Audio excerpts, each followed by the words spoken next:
आराम से मस्जिद में दाखिल थे तो दुआ पढ़े। कड़ी दुआ पढ़बी?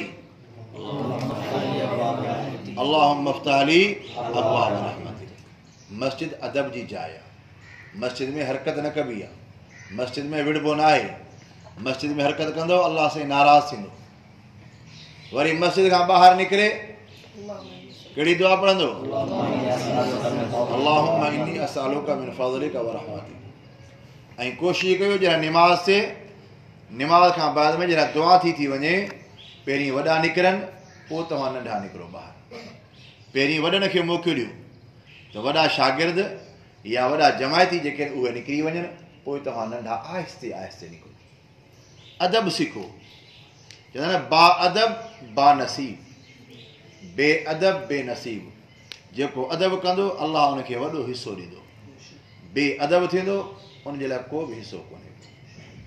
तंहिंजे करे निमाज़ खां बाद में पहिरीं वॾनि खे मौक़ो ॾियो, वॾा चौंपल पाए हलिया वञनि, पोइ तव्हां नंढा आहिस्ते आहिस्ते पंहिंजा चौंपल पाए वरी निकिरण महिल दाख़िल थींदो त कहिड़ो पेर दाख़िल कंदव? साॼो पेर दाख़िल थी करे पोइ छा पढ़ंदव? जेके तकड़ा भॼंदा उहे दुआ ई कोन पढ़ंदा आहिनि। वरी जॾहिं मस्जिद खां ॿाहिरि निकिरंदव कहिड़ो पेर ॿाहिरि कढंदव? खॿो पेर। पोइ कहिड़ी दुआ पढ़ंदव? मस्जिद जो अदब कयो बाबा, मस्जिद जो अदब कयो, मदरसे जो अदब कयो, हिक ॿिए जो अदब कयो, वॾनि जो अदब कयो। वॾनि जे मथां हक़ आहे त नंढनि जो शफ़क़त कयो। ऐं पंहिंजा क़ुर शरीफ़ जॾहिं मोकल थिए, क़ुर शरीफ़ अदब सां आहिस्ते पोइ हीअं खणी वञो। कीअं खणंदव क़ुर शरीफ़? हीअं। ॼण क़ुर शरीफ़ हाणे खणी ॾेखारियो मां ॾिसां, हीअं क़ुर खणबो आहे। छा? हीअं क़ुर खणी अदब सां। के हीअं खणी अथव या मां ॾिसंदो आहियां न, को हीअं खणी थो वञे, को वरी खॿे हथ में खणी थो वञे, ईअं न, पोइ हीअं क़ुर खणबो आहे। अदब सां खणी सीने सां रखी पोइ माण्हू वञी मस्जिद में रखे या कमरे में रखे। ऐं वरी संदलियूं बि हिकिड़ी जाइ ते ठाहे रखे। का संदली हुते पई आहे, का संदली हुते पई आहे। मूंखे असुल इहा ॻाल्हि न वणंदी आहे तव्हांजी। संदलियूं ठाहे रखो ऐं मस्जिद में बिस्तरा न रखो। मस्जिद में बिस्तरा जेकॾहिं को सुम्हे थो, सुम्ही वरी बिस्तरो खणी वरी कमरे में रखी छॾियो। मस्जिद में बिस्तरा न रखो। ऐं मस्जिद में बि थांव थिपा कोप प्याला पिया आहिनि, चांहि पीअण, चांहि पी वरी कमरे में रखी छॾियो।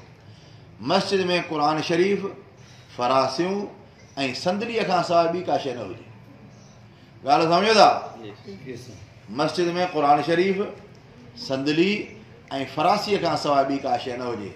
हा जेकॾहिं को निंड थो करे, आराम करे वरी जंहिं महिल उथे पंहिंजो बिस्तरो खणी हलियो वञे।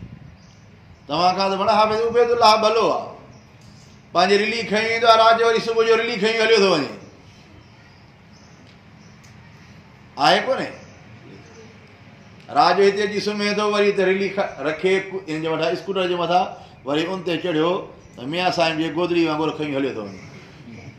तव्हां खां त वण उबैदुल्लाह हज़ार दफ़ा भलो। तव्हां सुम्हो था त विहाणो हुते पियो आहे, रिली हुते पई आहे।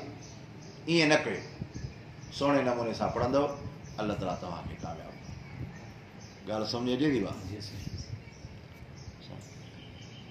ऐं हींअर कहिड़ा 3 मर्द मुजाहिदनि जेके हिनखे छिनकार ॾियनि पाण ई, 3 ॼणा उथनि।